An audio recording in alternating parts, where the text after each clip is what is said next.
restart the camera? No, no, what pixels? Alright, okay.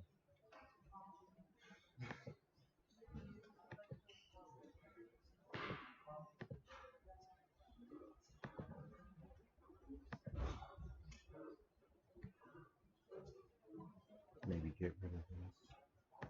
No. Okay. Thank God. I guess it's a restarting issue. They should have fixed that in us. Thank you. And we're live. We're audio. Yeah. Great. Wait, hopefully, right? You wanna go say something? Yeah, I'm gonna go for just a microphone test. 1, 2, so yeah.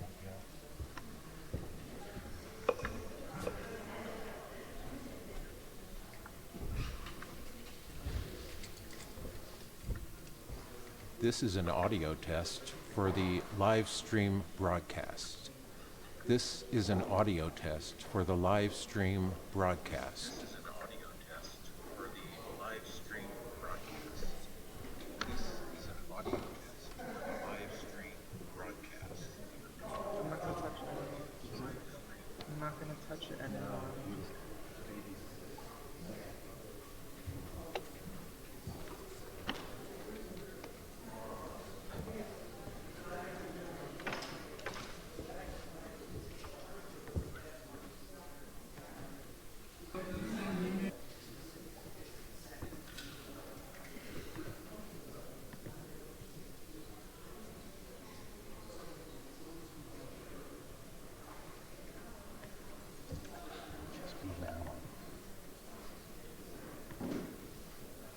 What? What?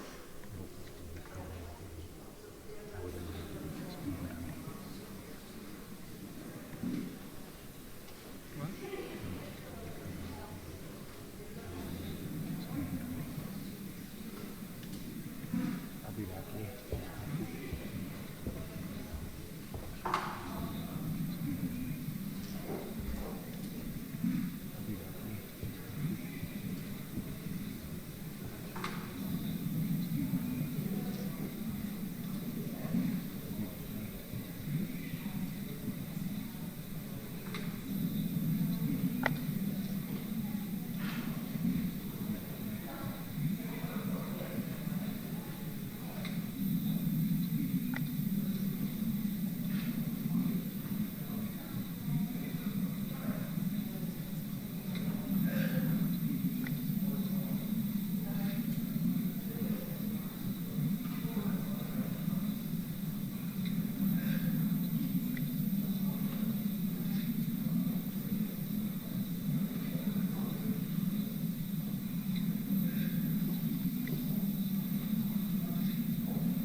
you want the direct line? Yes. Sure. It's right here. Do you have yeah, do you have an email? Yes. Do you want the direct line? Yes. Yes. It's right here. Do you have yeah, do you have At Gmail. yeah.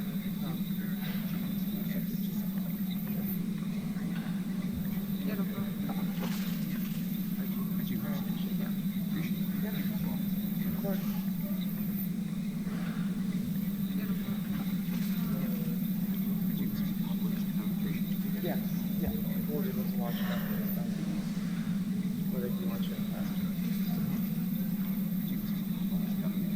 Yeah. Yeah. Yeah.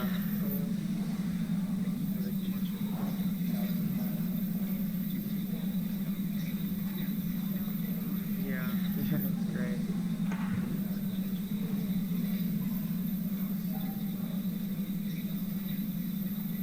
Yeah, it's great.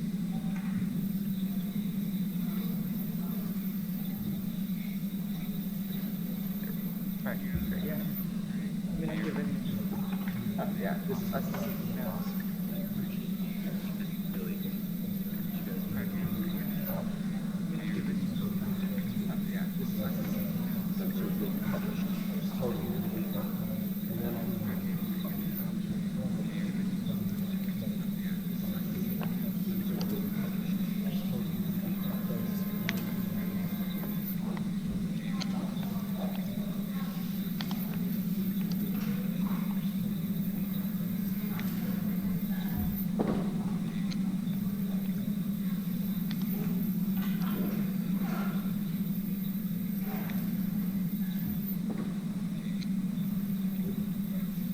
Good.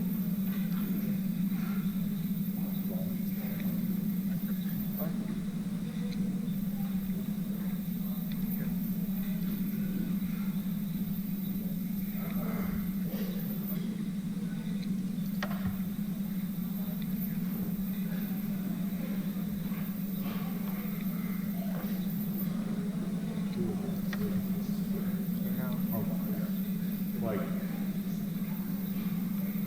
3 minutes. That's a bunch of Jewish ones. Yes. Did you choose it specifically because it's Jewish or just because it's Like no. well, I guess God was on your side. And the fact that you were doing 50 years. God was on your side. I'm just amazed it's still there. Yeah. That's a big thing. Ace still. I'll never forget it. I'm just amazed it's still there. Yeah, that's a big thing. I'll never forget it.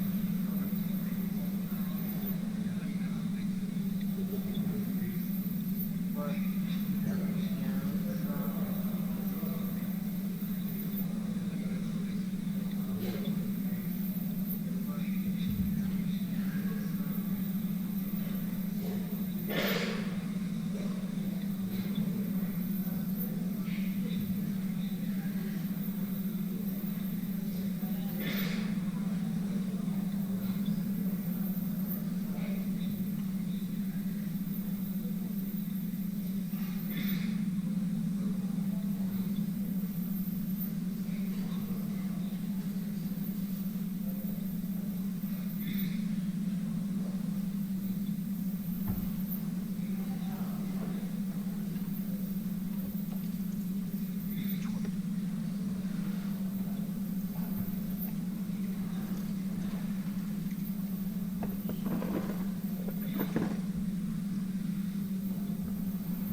you have headphones with the normal jack.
Accept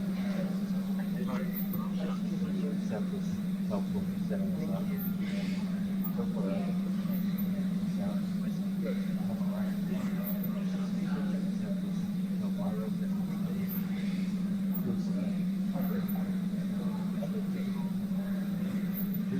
so,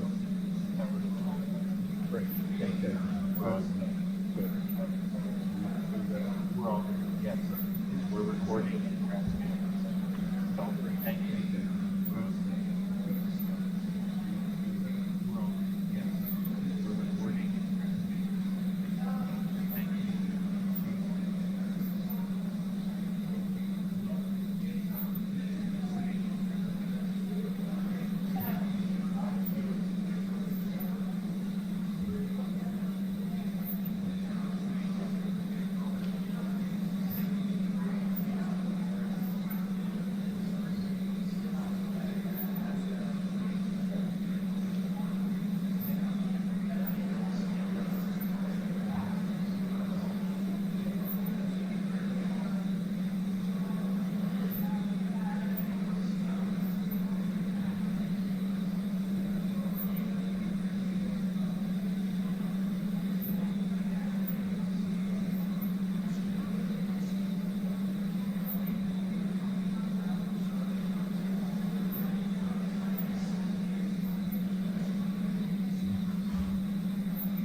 Thank you.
I can make more room here for you all.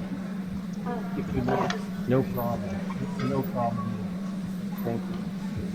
I can make more room here for you all.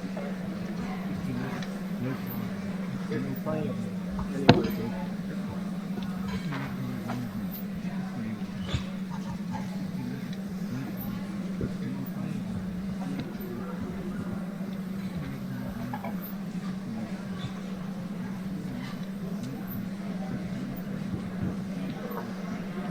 Go right ahead.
Do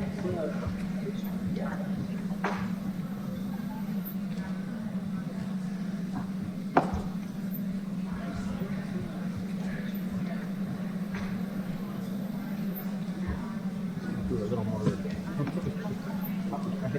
No problem.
No, or we're not live?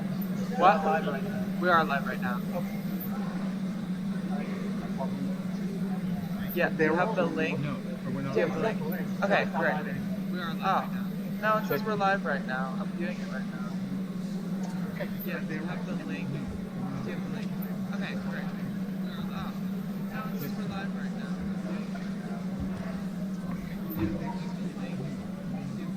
Ethan, just hold this. I gotta get in here real quick.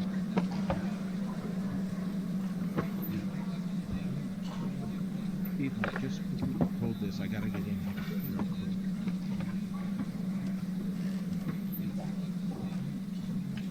Ethan, just hold this. I gotta get in here.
Begin with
the traditional recitation of the 23rd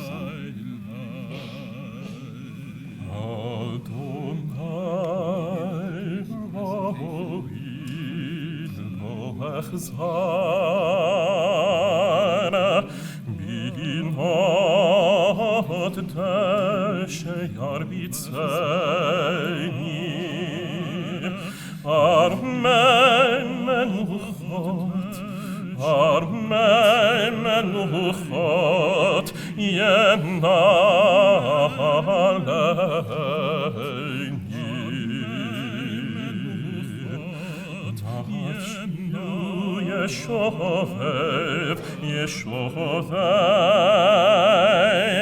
Yancheni v'maglei tzedek,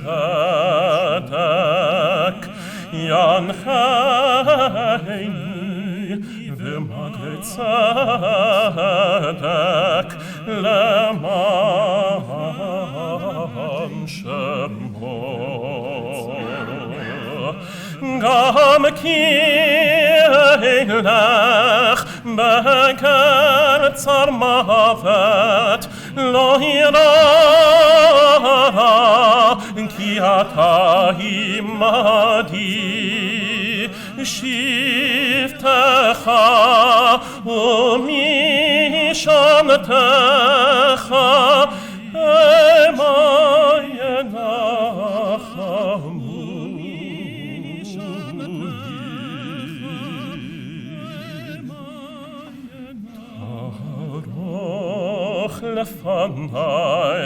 lefanai,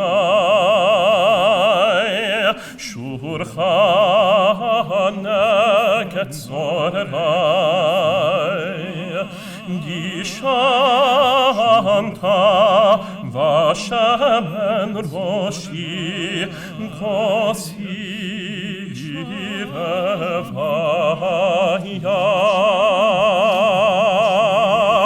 אך טוב וחסד ירדפוני כל ימי חיי, כל ימי חיי, ושבתי בבית אדוני לאורך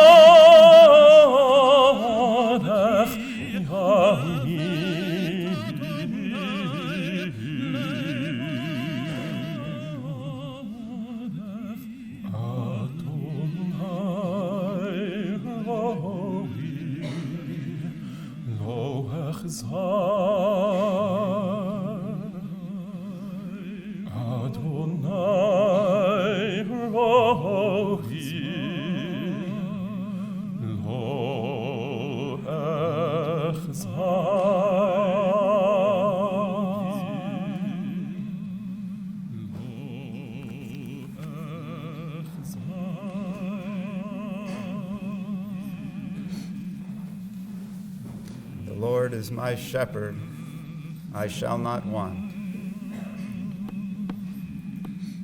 He maketh me to lie down in green pastures. He leadeth me beside the still waters. He restoreth my soul. He guideth me in straight paths for his name's sake. And yea, though I walk through the valley of the shadow of death, I will fear no evil, for thou art with me. Thy rod and thy staff, they comfort me. Thou preparest a table before me in the presence of mine enemies. Thou hast anointed my head with oil. My cup runneth over.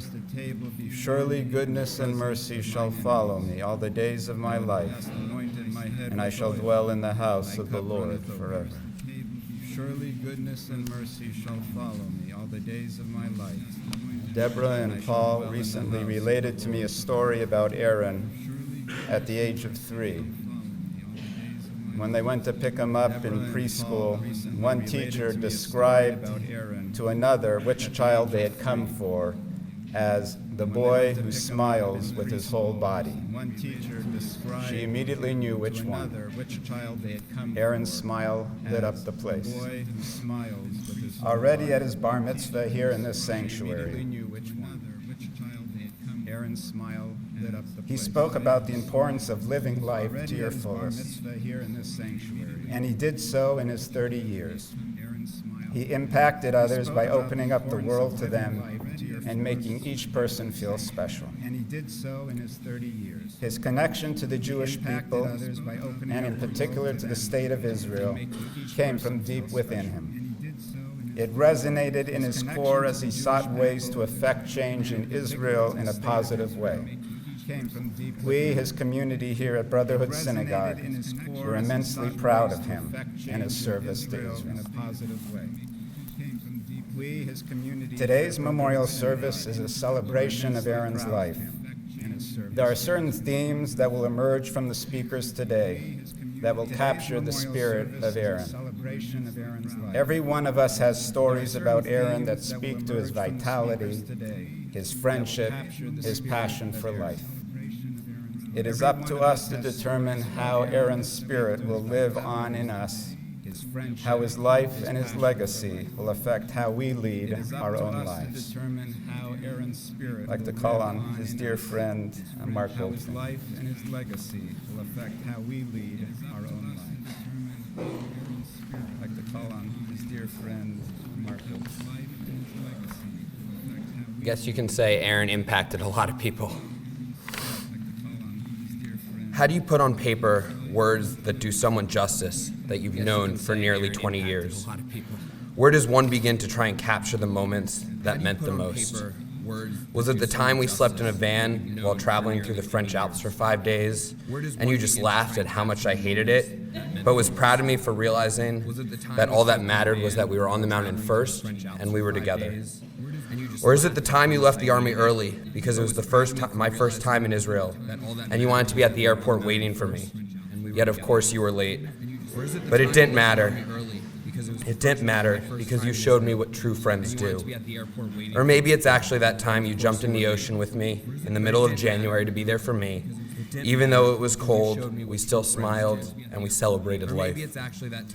There are many things that can be said about our brother Aaron. We can go on for days talking about how he impacted the world in his own ways, how he made everyone feel like he was their best friend from the moment you met him, or we can even talk about how great his smile was. But when we break it down to its smallest pieces, we realize that Aaron was all of those things because he took life by the horns. He did what he wanted, when he wanted. He always did as he was going to do, and he never hid his excitement for life. One of Aaron's superpowers was bringing people from all walks of life together, whether he was in the room or not. That's clear today. He always had a way of connecting us, joining different friend groups, and we need to make sure we take this opportunity to embrace that we are in fact all in one room, and we need to make sure we celebrate the life that Aaron had. Even for us who are sitting around the world today, they have come together to build their own communities to help celebrate the life Aaron have lived. As you can see, there are cameras around the room, and this is being live streamed. As it's not just us that are out there, it's not just us sitting here, but people are watching all over the world. I want to specifically call out 3 to 4 different restaurants in Aspen that have gathered together to watch, as well as the people of Aspen who have started to build a shrine on the mountain where Aaron had the accident. Aaron was a man of the world. His impact was a global one. And over the past few days, people have reached out to send their condolences from Israel to New York, Ohio to South Africa, and even Australia. And with each of us only knowing small parts of him, the family has asked a few people to speak today who can talk about the different facets of Aaron's life, from a baby growing up, his first time living in Israel, his high school years, his army years, and of course his time in Aspen. All of these times we can guarantee he was smiling and making an impact. With that, I'd like to ask Josette to come up.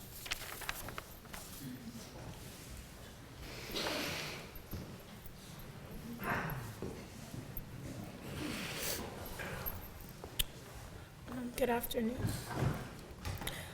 I have known Aaron for as long as I can remember. He was my very first friend. My earliest memories involve us playing in sandboxes, watching Disney movie after Disney movie, trying to make sense of the unfamiliar metaphors embedded throughout. You see, my mom was Aaron and Jonathan's babysitter, or second mother. That makes Aaron my brother. I'm tall, and he was short.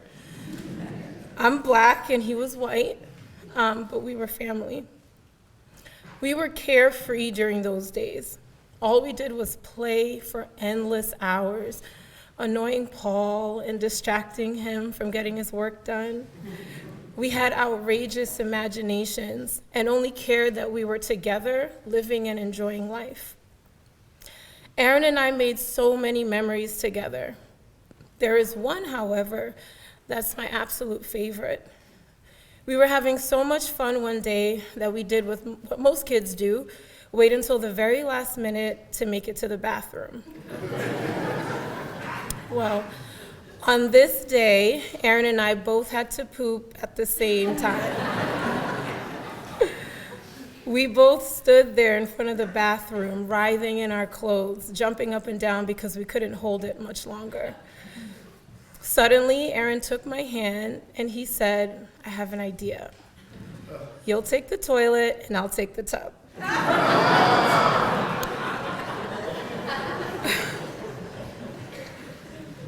And that's exactly what we did.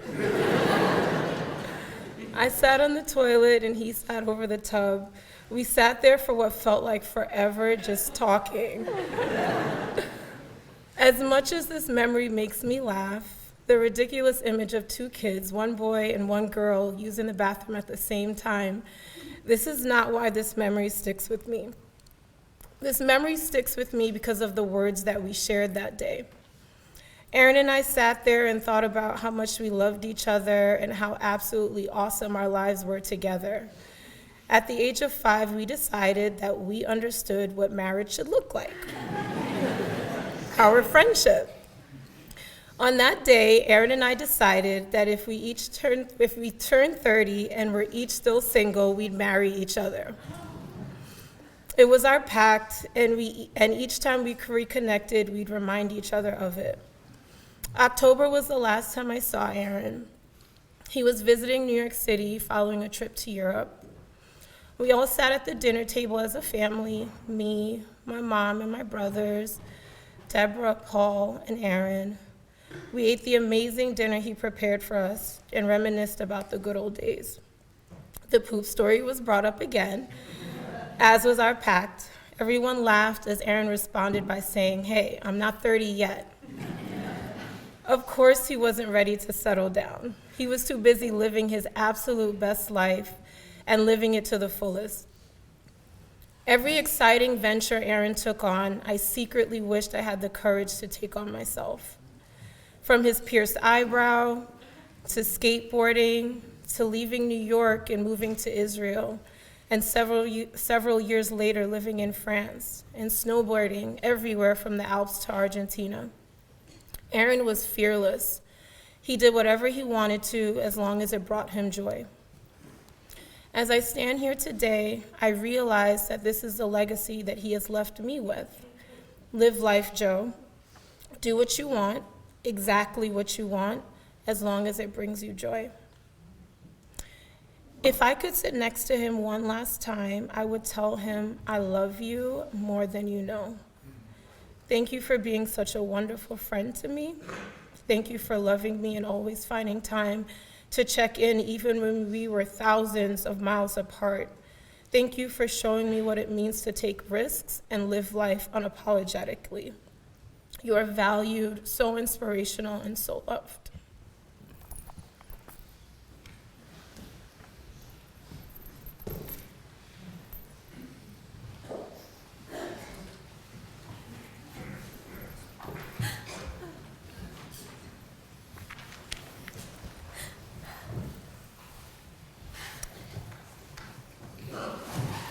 Aaron and I met in high school and abroad in Israel when we spent 6 months together alongside 28 other teens.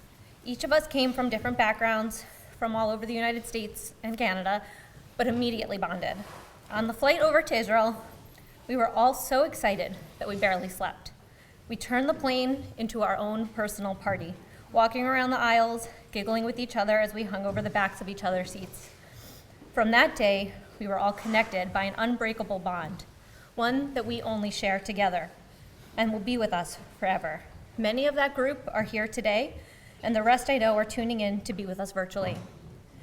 When I look back at our time together in Israel, it's hard to describe the spark that ignited the friendship that Aaron and I had. It seemed to just appear out of nowhere. He was always off chasing after other girls in our program, and truthfully, at first, I didn't think he and I would ever get along.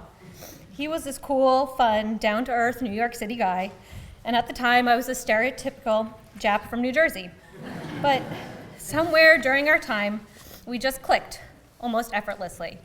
One day, I was invited to join Aaron, our friends Max and Zach, and a couple others at their secret tel. Apparently, for months, they had been sneaking off to some Roman ruins they found outside of our kibbutz where we were living, kibbutz Suba, to smoke hookah. The day I was invited to this secret circle of people was probably when Aaron and I started to become close. I have come to learn over the years that Aaron, sneaking off to do his own thing, was just how he lived life. Always curious, always rebellious, and always making sure to have fun, bringing anyone along that wanted to join. When we came home from Israel, Aaron and I remained connected. Anytime I was having a party in New Jersey, he would stay for days. If nothing else in the world had mattered to him. Hanging out with me, he was enjoying what I just learned this week was that suburban lifestyle he was interested in experiencing. As I reminisced with my mom, she reminded me how happy and comfortable he was in our house. So comfortable that he would just spend hours in my bed, lounging around until we had to gently remind him, I think it's time to go home to New York. We graduated from high school, and he went on to the Army as I went on to college, but even that couldn't disrupt the friendship we had formed. Whenever we found ourselves in the city, we made sure to see each other and then by some twist of fate, we were lucky enough to move back to New York at the same time. That time together was probably the most memorable for me.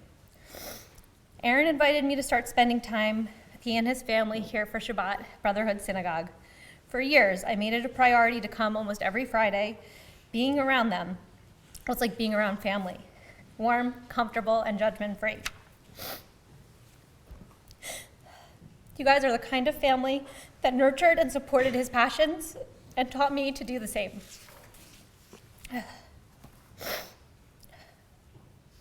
I would get calls from him all the time with what seemed to be crazy ideas, but made total sense to Aaron. One day, he called me and said, "Rachel, you've got to stop by this wine store I'm working at the Upper West Side." I slightly rolled my eyes on the other side of the phone, thinking, now what is he up to? But I, of course, made my way over. I knew anytime Aaron was excited about something, it was important. I thought it was just going to be some part-time job to make money while living in New York. But that job kindled his passion for wine. That was Aaron. When he became interested in something, he never did it halfway. He immersed himself in it so he could live a life that he loved and enjoyed every day. Another one of those calls came when he was studying abroad. I asked him, "How's school going?" And he responded bluntly, "I don't know, I haven't been." I proceeded to question him about why he hadn't gone, giving him grief and attempting to convince him he really should be attending classes. But of course, that didn't change his mind, and I chuckled, knowing that no matter what I said, he was going to do it his way. The next time we spoke, he told me he had bought a van with a friend, and they decided to drive around Europe snowboarding. No surprise. Aaron had a fire within him that burned brightly every day, a flame that will never really truly go out. His spirit lives on through all of us now. I know that he would want us to live life the way he did, every day to its fullest, with no regrets. Aaron, thank you for being a friend to me these past 14 years, for becoming someone I considered family, and teaching me that life is meant to be lived every day with a vibrant passion for everything you do. You will be forever missed.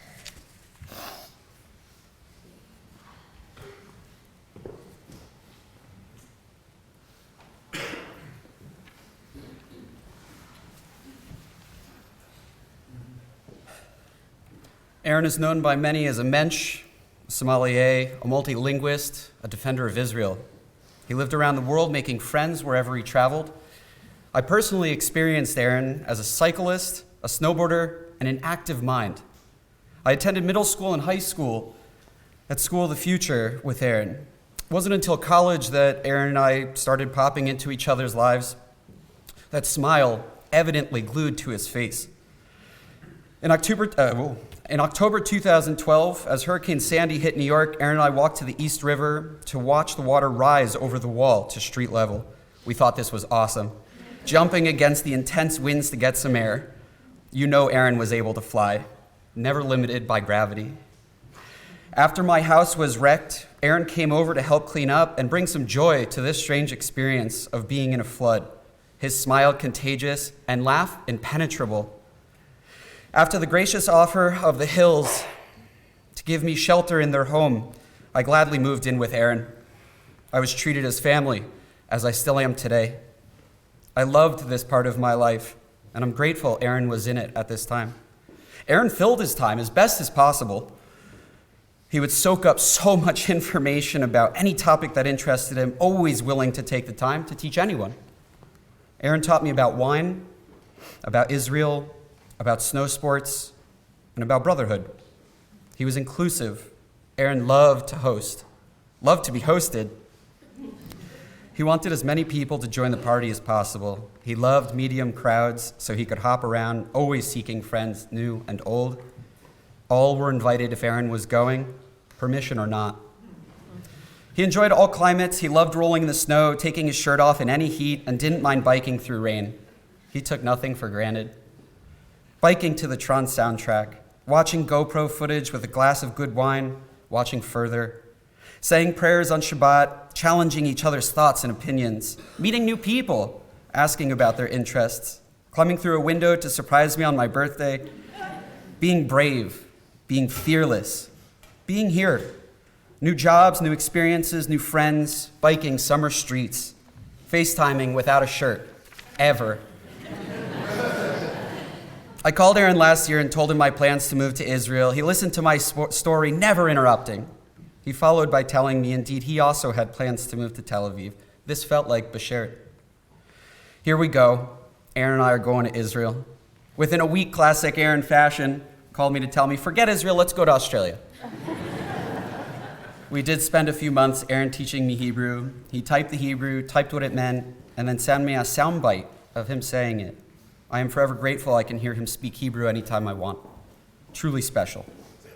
It only makes sense he would rest in his holy land. Aaron, I can't wait to visit you. Too many options for life, so much to do, to see, to experience. He took opportunities. No, he made opportunities. If he wanted it to happen, he'd push the tide to guide his path. Yalla achi, continue your activities, continue your learning, and continue to inspire us to do as much as we can with the time we have. Have fun with Norm, who passed last year, as you always did. Laugh at my silly thoughts. Push John to do more, even though he's accomplishing so much. And love your folks with vigor. I will end with a question posed to me. If there was anything else I'd want to say to Aaron. So I ask you, friends, family, what would you tell him? Personally, I have a whole lifetime of things I'm going to tell him because I'll never stop talking to Aaron J. Hill. Toda rabba, achi.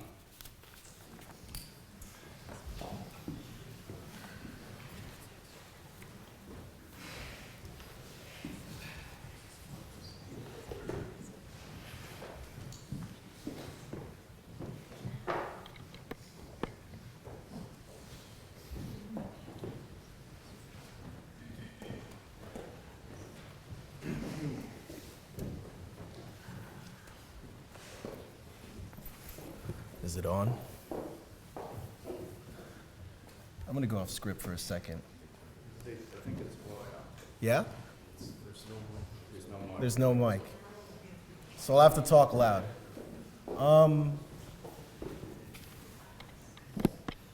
It's still.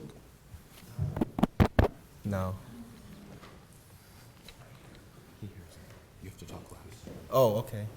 Could we all just get up for a second and take a deep breath, please? I feel a lot of tension in here. All right, in.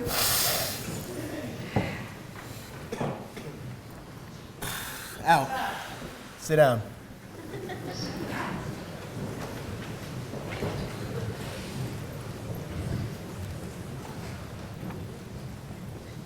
I hope that helped. I'm seeing a lot of people I haven't seen.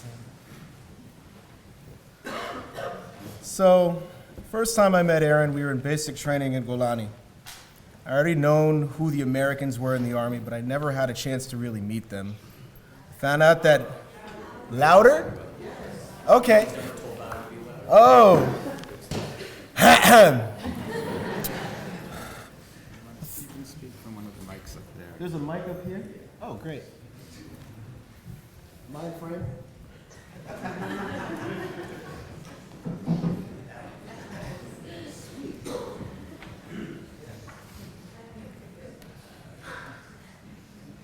All right.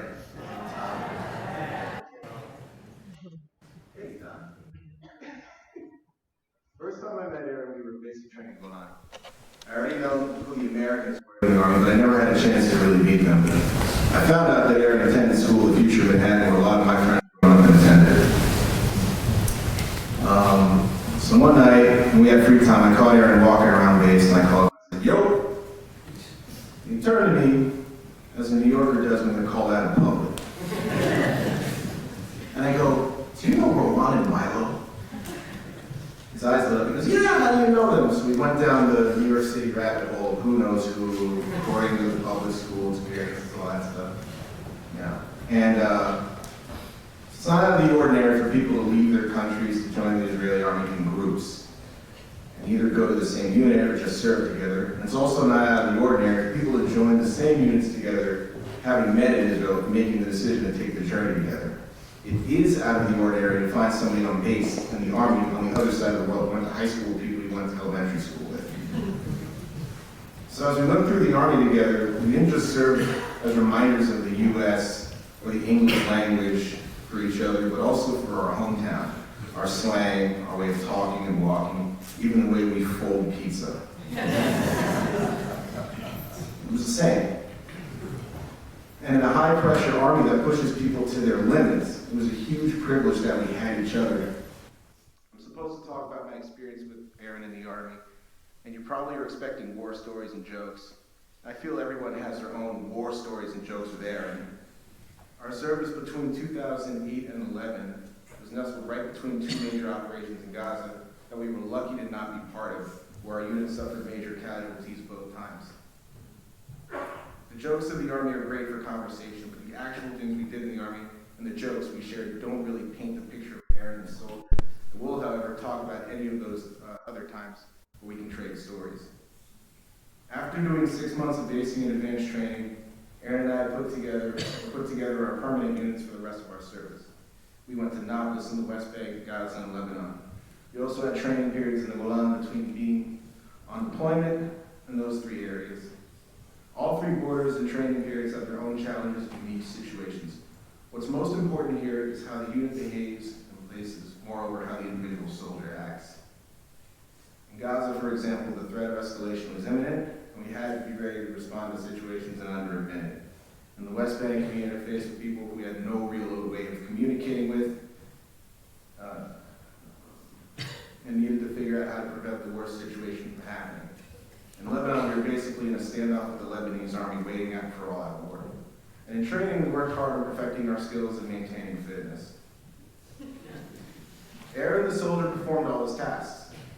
He was ready for action under a minute in Gaza. He found a way to communicate with Samaritans and Arabs in the West Bank. In Lebanon, he stood guard waiting for the Lebanese to attack. And in training, he's one of the few people who actually had the strength to carry some of the heaviest equipment. But Aaron the soldier was a soldier in Golani. Golani, in my opinion, is somewhere between the U.S. Marines and the Brazilian World Cup team. Aaron? Extremely dedicated, hardcore, tough people will do whatever it takes to get the job done. But are very diverse, love to party, somewhat dramatic, and have a flair for not doing what they're told. Aaron became a Golanchik. His Hebrew transformed into Army slang dialect specific to the unit. The sleeves of his uniform were unrolled to his forearm, started walking with a bit of swagger. When we were finally accepted into our operation unit, and he made these changes, he said to me, "Hey, this is how you survive in the Army, play the game." So he played. Now, part of playing the game sometimes requires not playing the game. Golani is a unit known for its die-hard soldiers who get the job done, but also for not being the most disciplined. If you have a knack for being a Boy Scout, this is not the place for you. Golani's for bad boys. Aaron, who joined the Army to protect Israel and to form his identity, also had a disdain for authority, so he fit right in. Aaron, like most Golanchik do, was not a Boy Scout.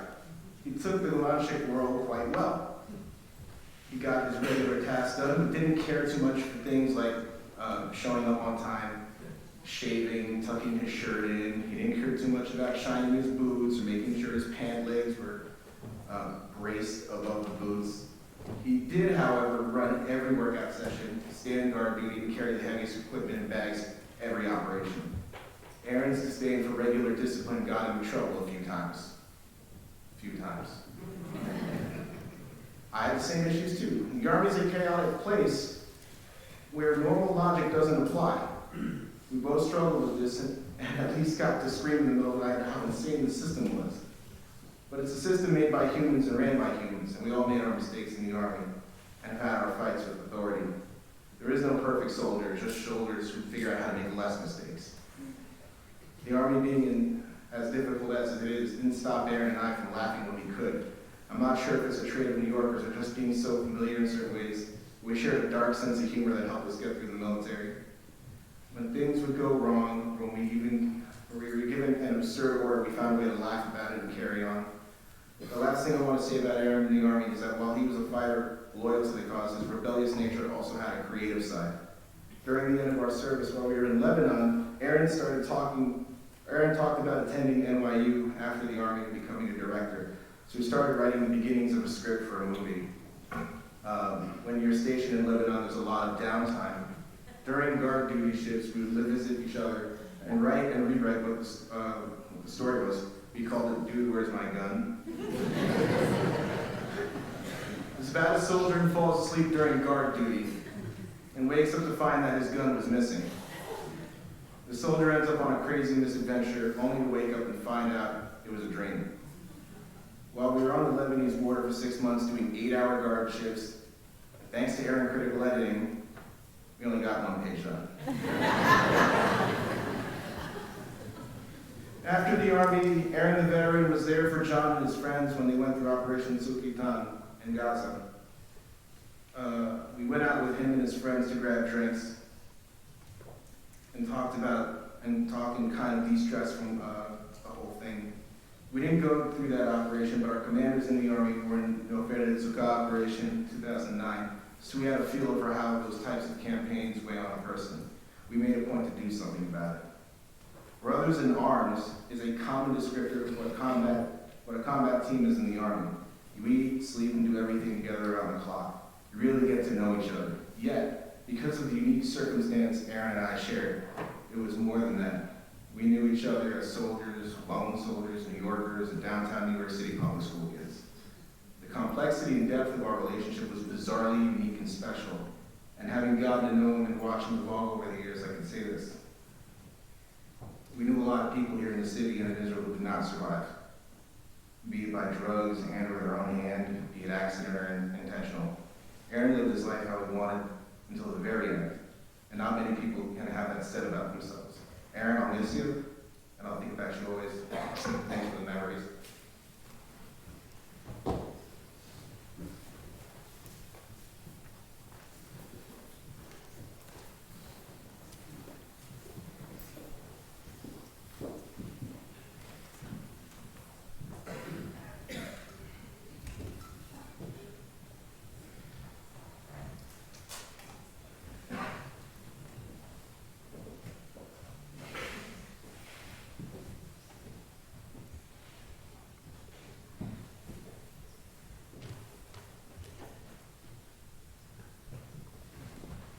I'm struggling to understand how the world can take such a beautiful human from us in the blink of an eye. In the last few years, Aaron became one of my closest friends, much like a brother. He was truly one of the most incredible people I have ever met. When we no longer lived in the same city, we rarely went a week without speaking over the phone. We spoke over the phone just a few hours before the accident. We talked about his move, about Tillman visiting, and his 30th birthday, which was just 4 days earlier. But mostly we just said hi, because we'd also talked the day before and the day before that. Later that day, he sent me a video of the snow coming down, so excited. It's dumping, as if he or Aspen hadn't ever seen snow before. I can't stop seeing his contagious, crinkle-eyed smile and hearing his joyful voice and laughter that lit up every room he entered. I keep seeing him sitting across from me, always smiling. I don't remember him any other way. He is the person I would call if I had lost a friend. Don't forget to smile, life is beautiful, he'd say any time I shared with him that something difficult happened, or if I was simply feeling down. Hours before his accident, as he was dealing with some challenges of his own, "Hakol tova," he said in Hebrew, everything happens for the best, as he was always able to find the silver lining. I can't seem to find the silver lining here. Where are you, my dear friend?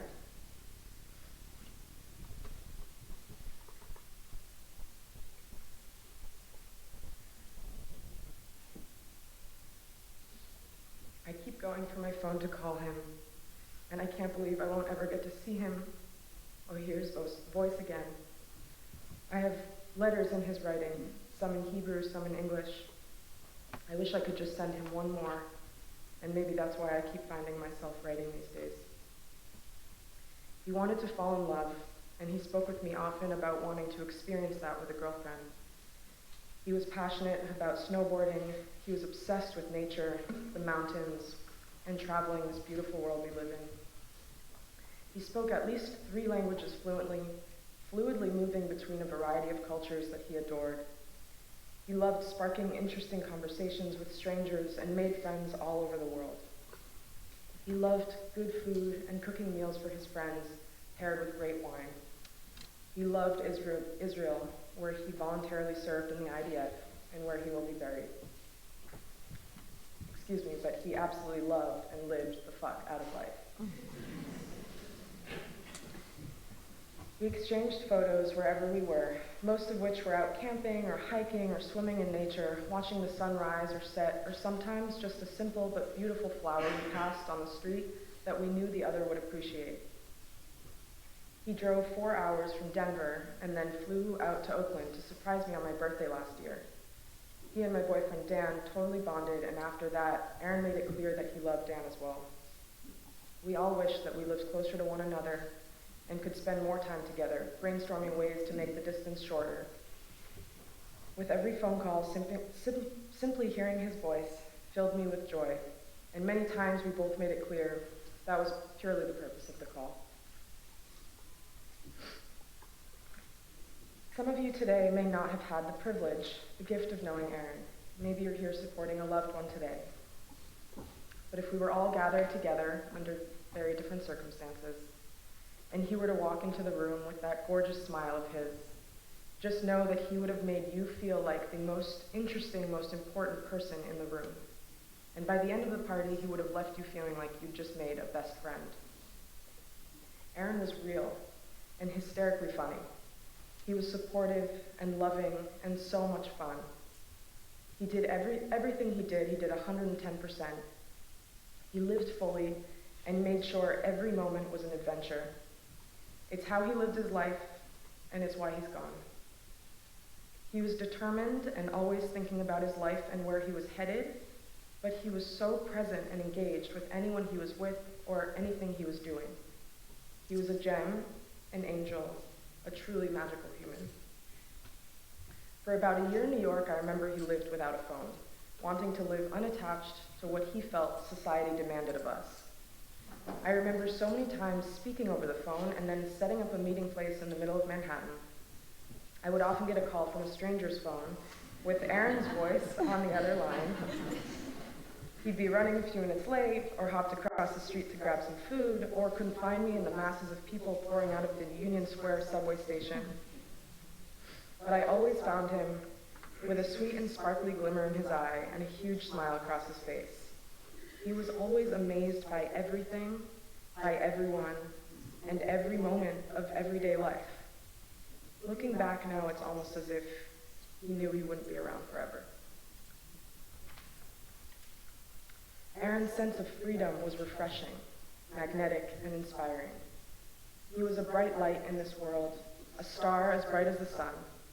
I mean energetically and in his personality, but he also quite literally had this glimmer in his eyes and in his face that never dimmed. Aaron, you were always, and forever will be, an inspiration to live by. He spoke about starting a Facebook group for Arab and Israeli snowboarders around the world, to create peace and connection between people through the love of snowboarding. Borders without borders, he would call it. His heart's doors were quite literally always open, and he was ready to start the project by hosting anyone on his couch who wanted to come ski in Aspen. He also dreamt of opening up a bed and breakfast in the Alps. We can all see the patterns here. A kind-hearted man who wanted to connect with people, to host in abundant love over good wine, his amazing cooking, and unforgettable conversations. The world was big and beautiful, but also so small in his eyes. He never felt tied down and always made it look easy to hop from one side of the world to another. His dreams were big, and he didn't wait to follow them. I only wish he'd had more time to continue pursuing everything he'd wanted, because I know he would have accomplished it all. Aaron, your loss has been felt.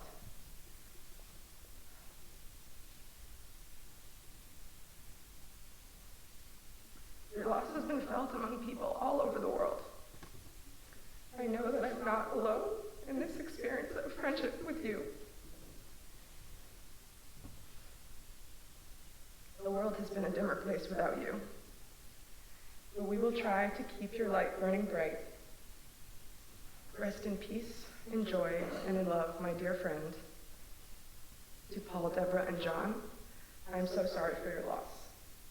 I can only imagine the pain you must be feeling. We are all here for you in love and support, and will do our very best to continue to live through the beautiful memories and sparkly spirit of Aaron Joseph Hill.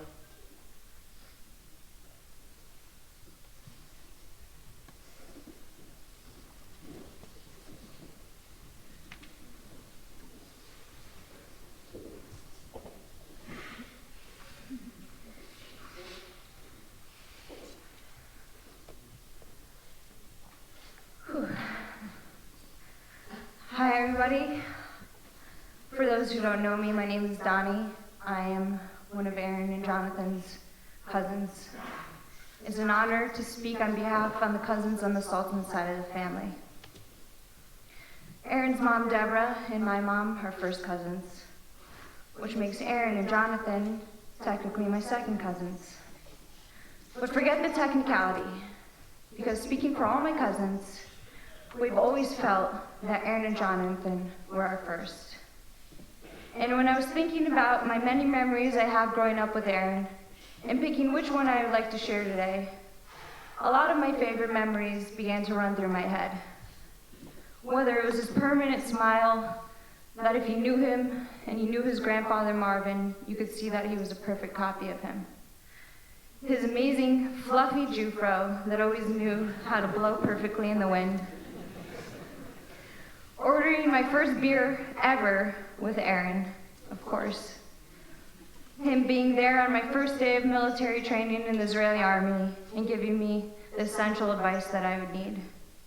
Or our summer routine in Israel, where he would come over after work every night and we'd eat like pigs and we laughed the whole night. Or Aaron surprising me and my husband alone at our wedding, even though it was his busiest work season. But thinking about which memory resonates the most and says a lot about who Aaron was, as well as teaches me something very important that I'll carry forever, actually comes from my last experience with Aaron. A few months ago, he was sent on a work trip to St. Bart's. On his way back, he had a layover in Miami where my husband and I live. He texted me the second he landed, and he said that he was rushing over to come see us. He had to schlep 40 minutes out of his way, even though the hotel he was staying at was right next to the airport. He also only had a few hours to hang out because he had a very early flight the next morning. But it didn't matter to Aaron how tired he was or how tired he would be the next day. He could have easily not even told us that he was briefly in town.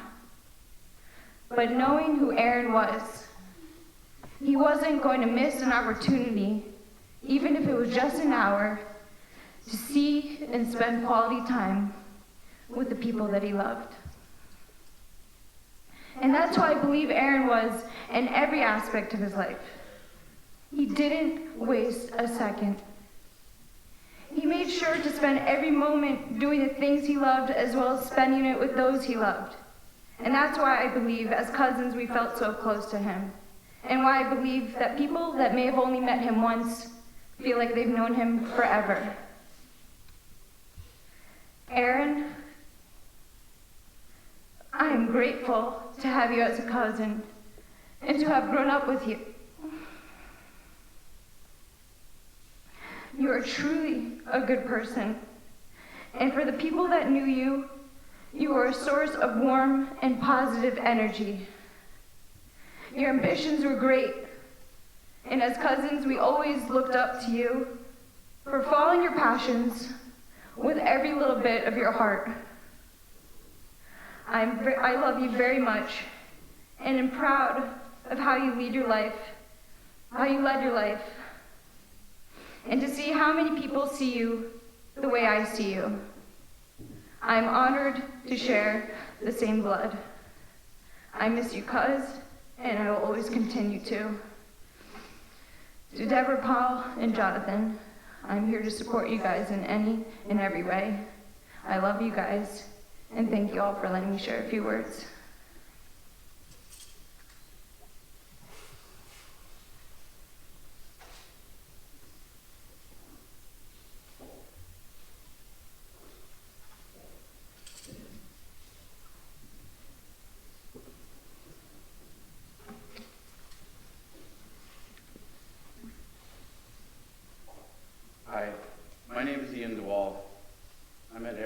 Aspen last February.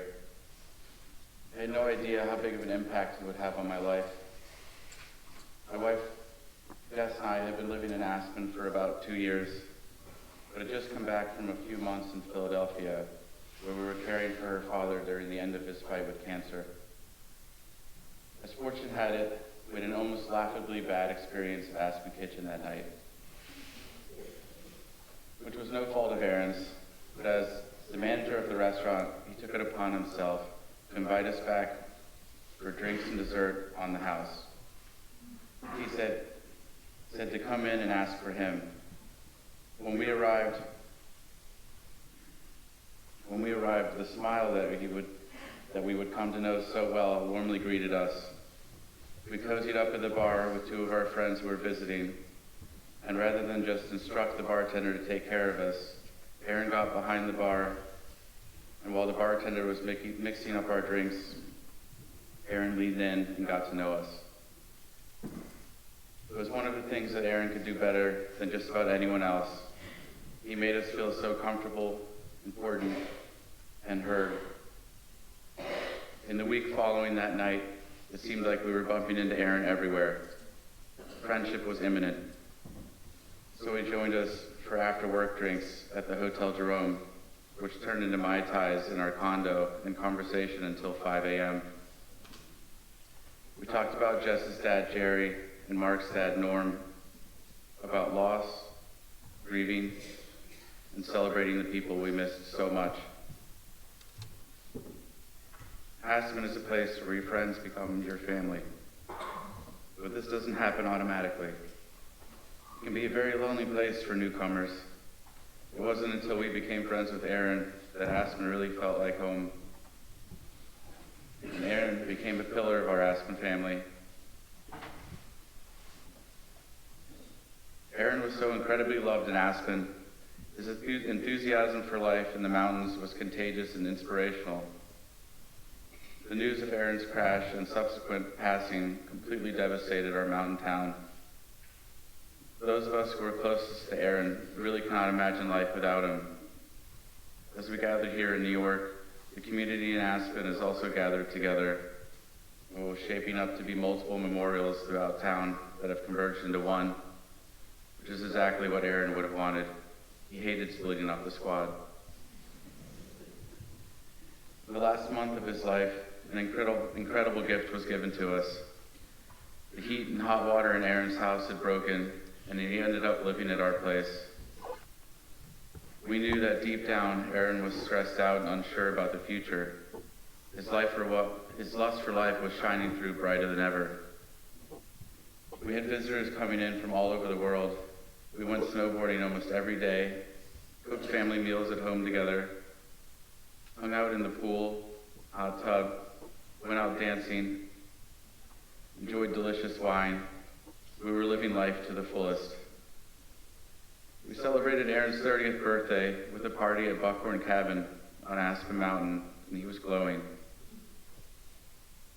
In Aaron's words, we were doing all the things. If there was one small piece of comfort I can offer you all, it is to tell you that in this past month, Aaron's smile had been brighter than I had ever seen. He was so happy, and he was in such a state of gratitude. Aaron was truly my best friend, even though I had only known him for a year. And I know that I'm not alone in feeling that way about him. He was a best friend to so many of us all. Jess and I would have done anything for Aaron, and he was the type of guy who would have done anything for us. It was so painful that his life ended this soon. We were completely heartbroken. Aaron was such a positive, bright light. He was generous, inclusive, and kind. He was a critical thinker, a gifted conversationalist, a poet, and a hopeless romantic. He made us laugh and brought out the best in us in so many ways. For now, all I have left to say is thank you, Aaron, so much. I am so grateful for the gift of having known you.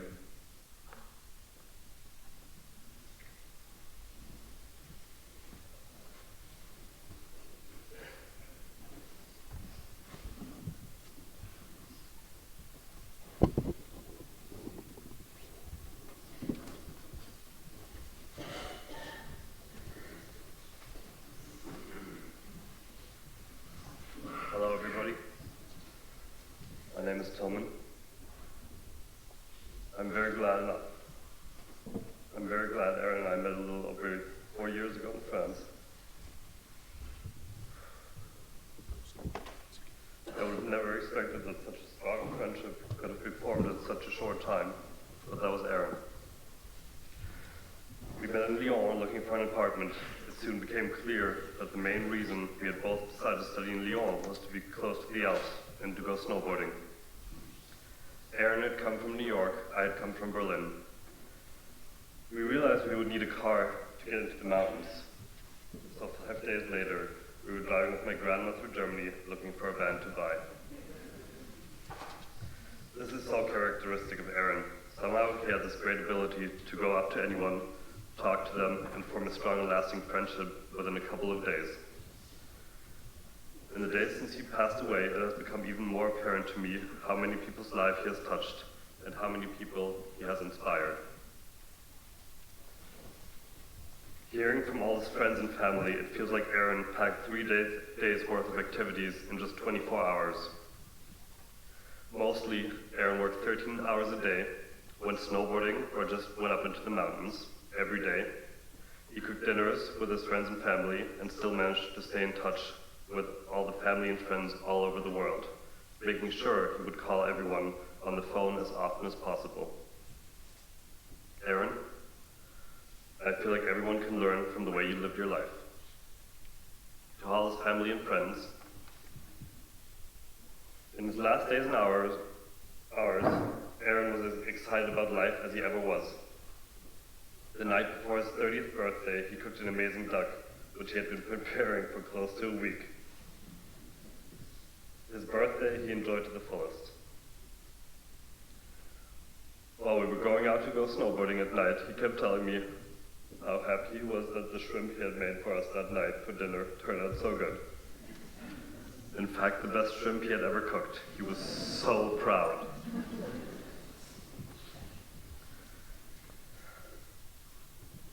In his last moments, Aaron was so excited about being outside the beautiful snowy night. I remember thinking, when he walked up the mountain, to go for a couple more turns in the deep powder.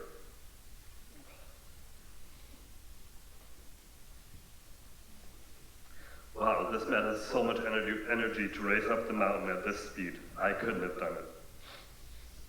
Aaron had dreams about opening up a bed and breakfast in the Alps together with some of his closest friends, or convincing me to work as an architect in Aspen so we could enjoy the beautiful nature together.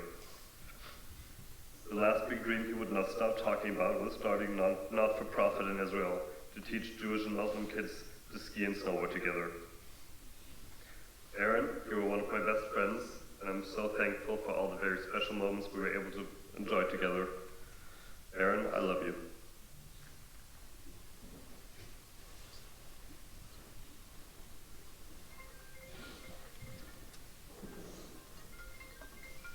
Aaron's calling. He's watching all of this. There's no doubt in our minds.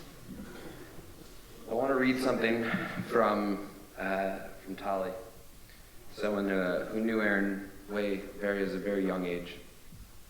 I wrote something a few days ago and sent it to Sofim Garan Sabar offices in New York. I'd love for one of his friends to read it. As the head of the New York chapter of Sofim, I watched Aaron from aside. I knew how popular and loved he was, but I have a few anecdotes to share. I do believe that the Israeli bug was planted in him during those years. Aaron Hill joined Shevet Tapuach, New York in 2006 when he was in 11th grade. He saw a group of counselors during an Israeli rock concert and followed them. He didn't speak a word of Hebrew. His parents didn't know that he began coming to Sofim every Sunday. I didn't even meet his parents until 2 years later at our end-of-year party. Although everyone around spoke Hebrew, he didn't mind. He just wanted to be with Israelis. We all fell in love with him. Aaron was our first 100% American member in the Shevet. He filled our hearts with pride and joy when he decided to make Aliyah and join Garan Sabar in 2008 and serve the army. We'll miss you, Aaron.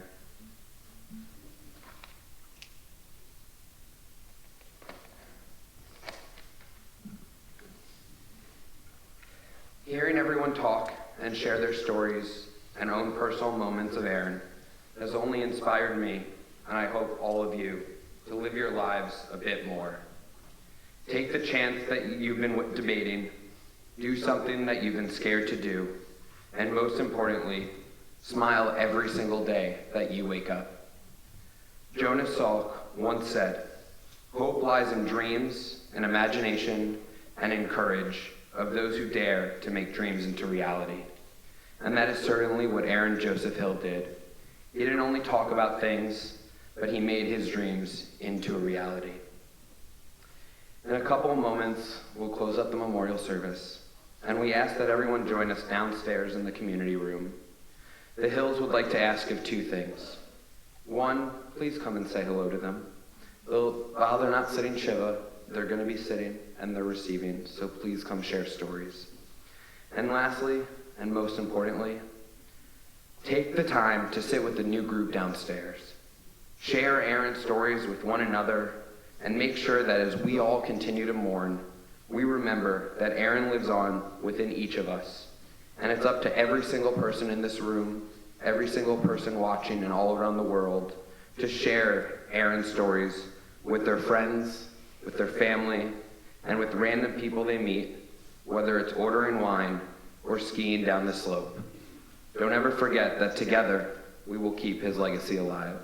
I'd like to ask his younger brother John to come up.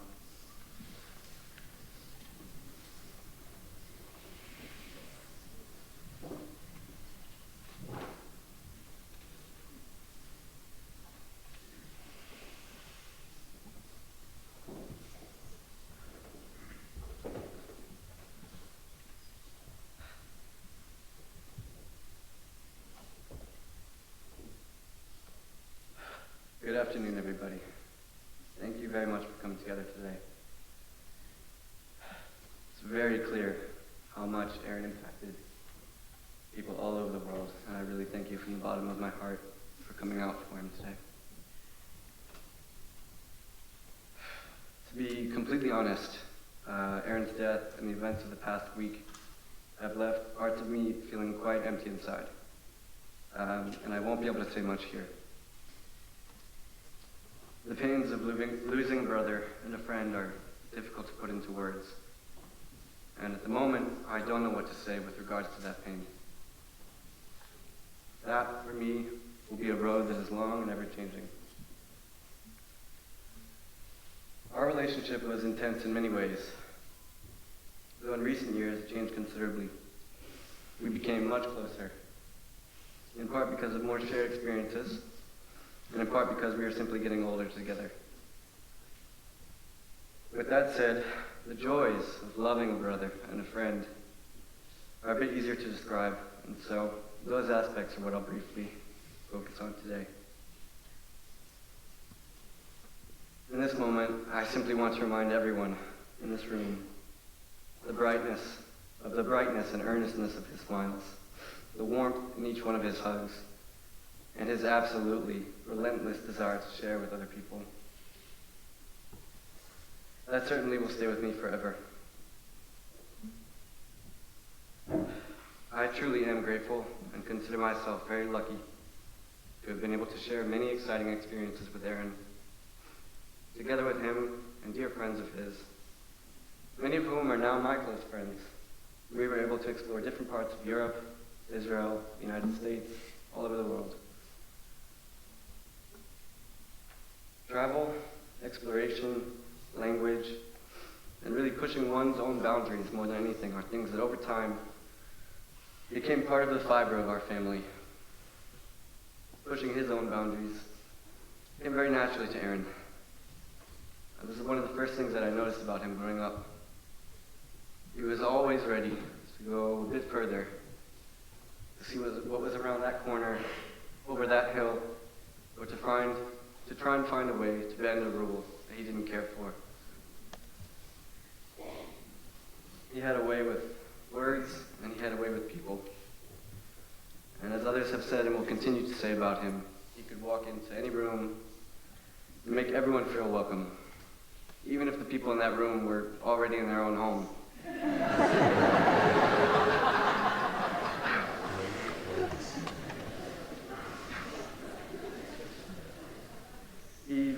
had that magic quality to him. And I know and recognize that all of us here are saddened to see him go. Not one of us would have wished this for Aaron. He truly had so much love to give and was eager to share it generously.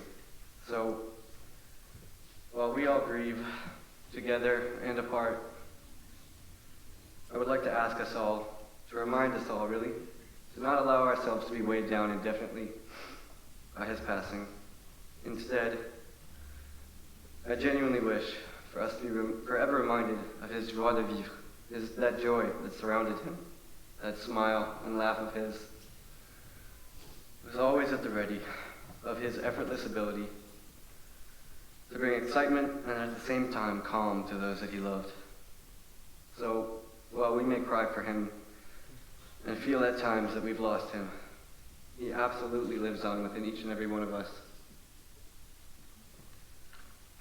Please, please, remember to smile for him. Remember to laugh for him, to love for him, and most importantly, to live for him. Thank you, guys.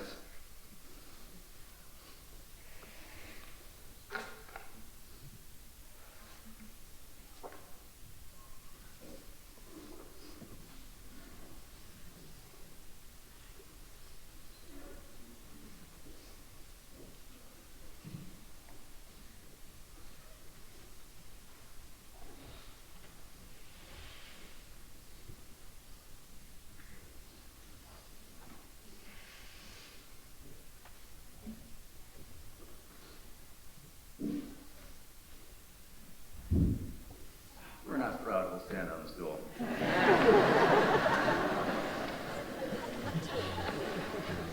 I need my glasses then.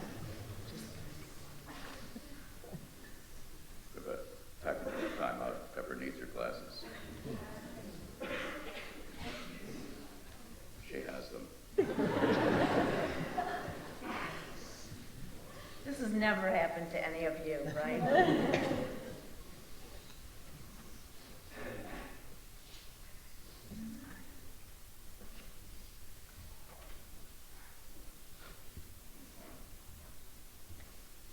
As a parent, I taught Aaron and Jonathan how to live. Aaron taught me a new way to love. He showed me his depth of passion. Aaron taught me tolerance.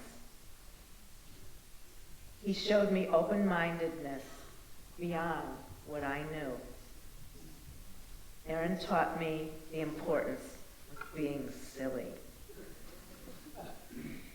His joy in life was his tikkun olam, his way to repair the world. I ask you to honor him by talking about and living Aaron's love, his passion, his tolerance, and his open-mindedness.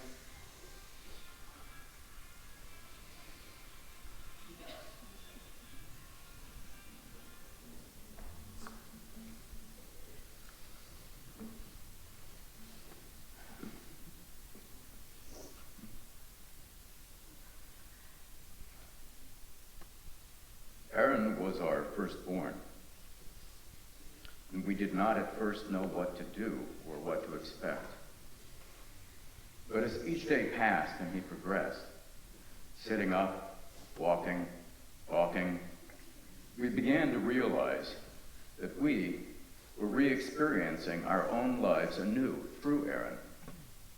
It felt to us as if we were rereading an old book, and that our second reading allowed us to appreciate the profundity, subtlety, and miracle of everyday life that we missed in our own lives growing up.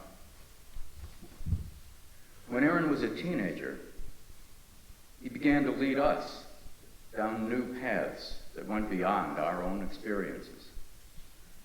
We were no longer rereading the book familiar to us. He was writing his own book. As he grew into a man, he broadened our horizons and carried us to new places and experiences. But now he is dead.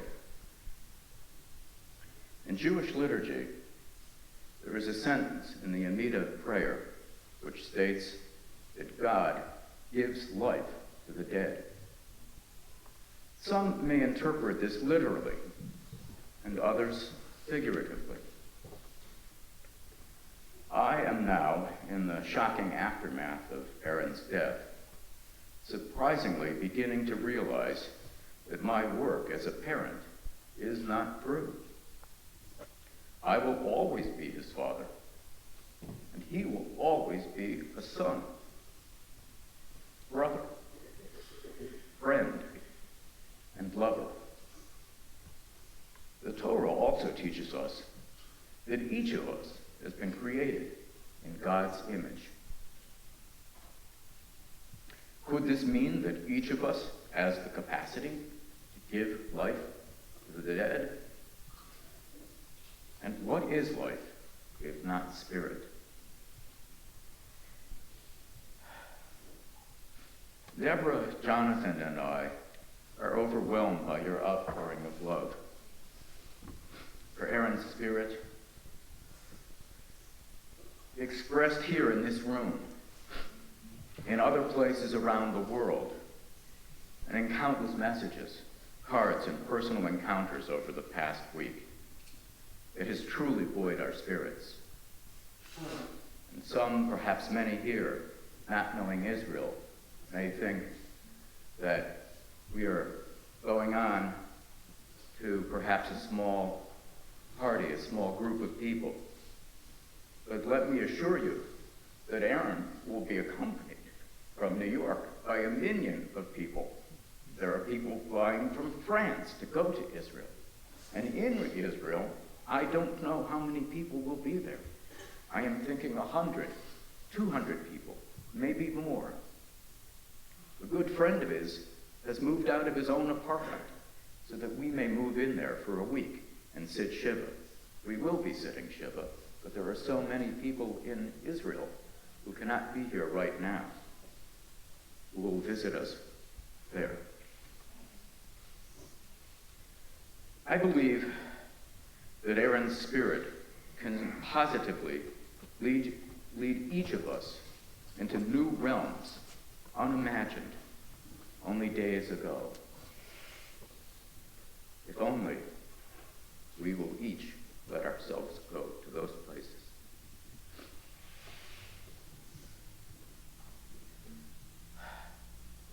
I was present at Aaron's birth. So was Deborah.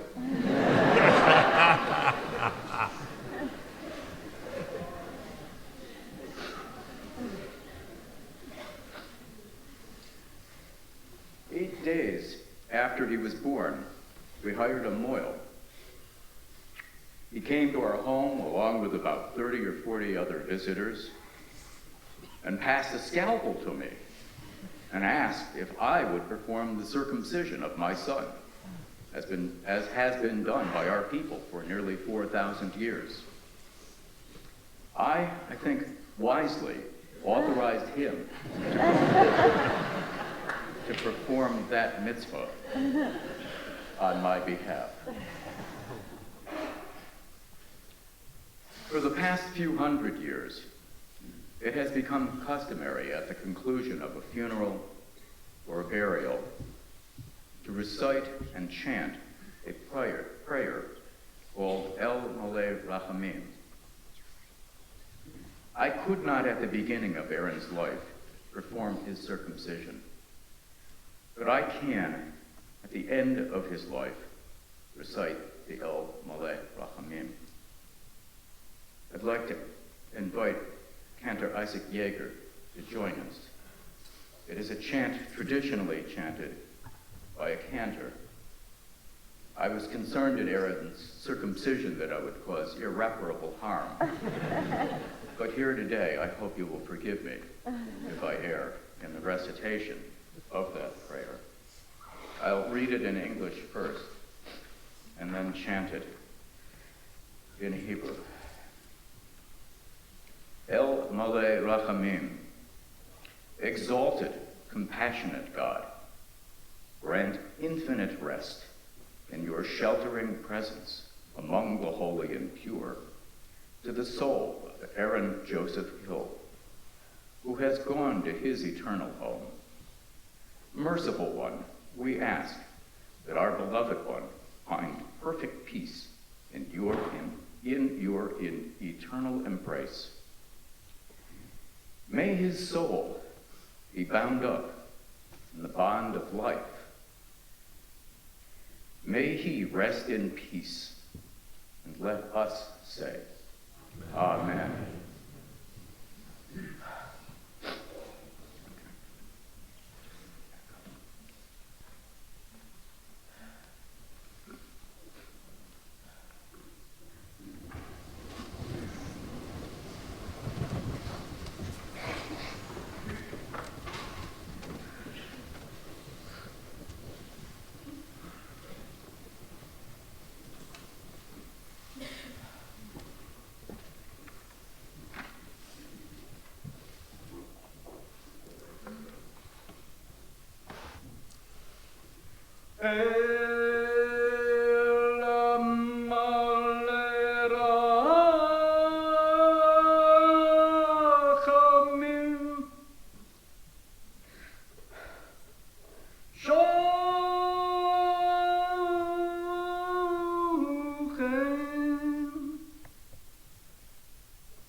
Kedushim motorim Kezohar harakia hazirim Et nishma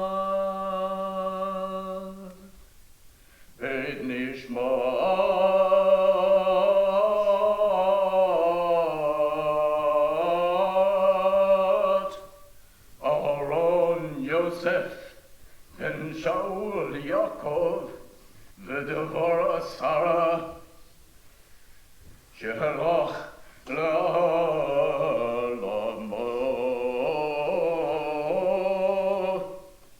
bavo,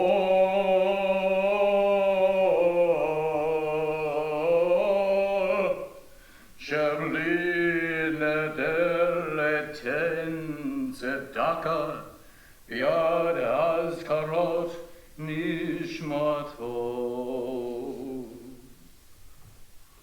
Vegan Eden Tehei Menuchato Vachen Bial Harachamim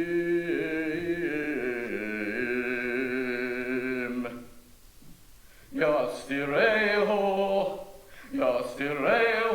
beseter kenafav li'olamim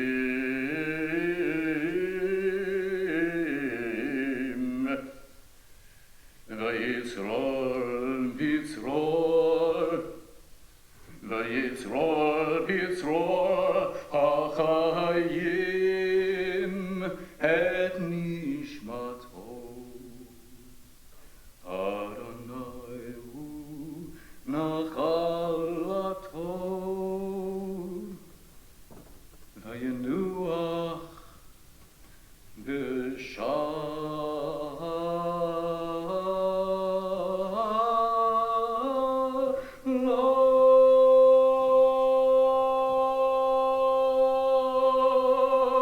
al mishkavo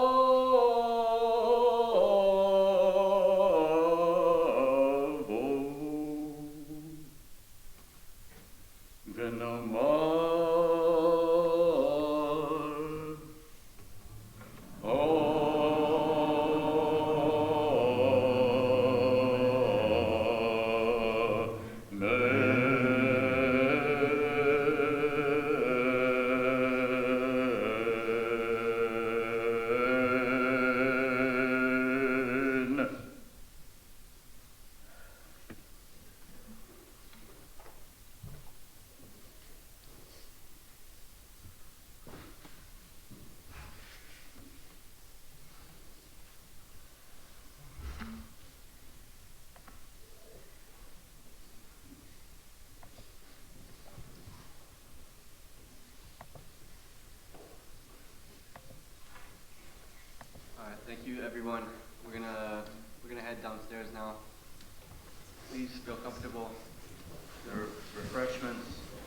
Stay as long as you want.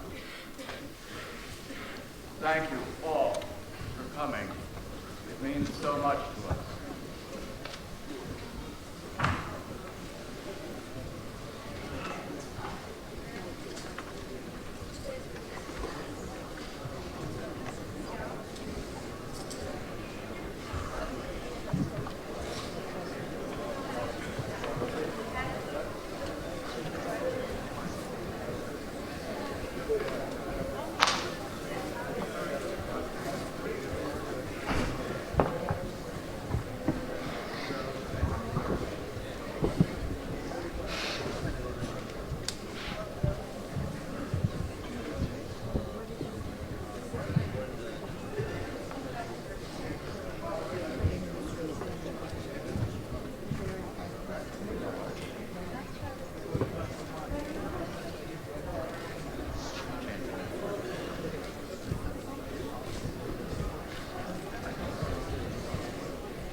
Yeah.